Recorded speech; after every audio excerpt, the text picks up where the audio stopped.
Aujourd'hui, je te présente 5 essentiels que j'ai utilisés pendant mon ultra. On y va!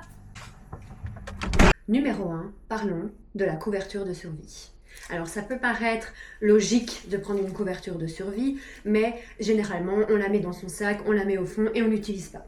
Personnellement, je l'ai utilisée quasi tous les jours sur mon ultra. Dans un bivouac par exemple, de la mettre au sol et de ne pas abîmer ma tente. Ça m'a permis aussi de faire un tapis de sol pour isoler du froid et je l'ai aussi utilisé de nombreuses fois lors d'arrêts.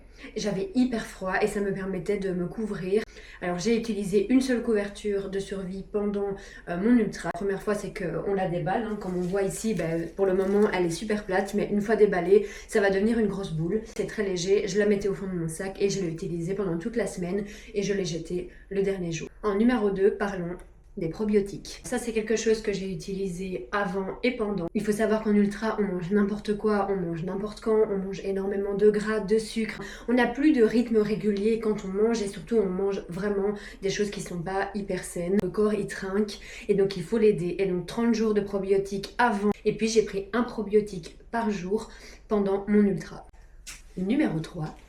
Le gilet d'hydratation. C'est à la base un gilet d'hydratation que j'ai détourné en sac à dos ultra light où le poids est hyper bien réparti. Quand tu roules, tu le sens pas, il bouge pas. Il y a des poches dans tous les sens. Tu as de la place derrière aussi pour ranger ce que tu vas acheter. Et donc ça te permet d'avoir accès à tes affaires hyper facilement. Parce qu'en ultra, tu as souvent des grosses sacoches devant, derrière, mais qui sont rangées, qui sont millimétrées et auxquelles tu n'as pas facilement accès.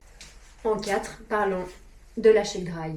C'est un kawaii ultra respirant et tu ne transpires pas à l'intérieur une fois que tu as ta Shake Dry surtout. C'est hyper imperméable, il peut vous pleuvoir des litres et des litres, vous ne serez jamais mouillé. En fait, ta Shake Dry, tu t'arrêtes, tu la mets. T'as froid, tu la mets. Pour dormir, tu la mets.